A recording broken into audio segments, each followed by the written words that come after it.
Hello mga ka-vlogs, good morning mga ka-vlogs. Na mga ka-vlogs, dito lang ako sa aking room, hindi muna ako lumabas kasi umulan kasi, baka tayo matiliksikan, baka tayo masakit, yung malagnatin, di ba? So now guys, I'm here at room again guys, nagtitimpla pala ako ng kape. So now guys, ito talaga lagi kong gawin every morning, laging magkakape, di ba? So, ayun guys, ito kape. So ngayon guys, mga ngape muna tayo guys.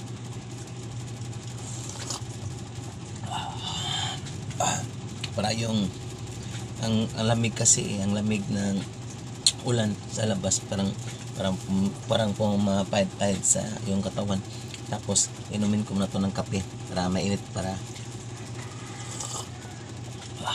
so mainit ang ating katawan. So kaya lang nga ang kinetic energy sa cold and hot muna na akong naginom na ko muna ni reflexing og nakuan ba na mixing out of the outside ng my body, diba? So ano ka guys, good morning everyone, good morning, Sunday rainy morning.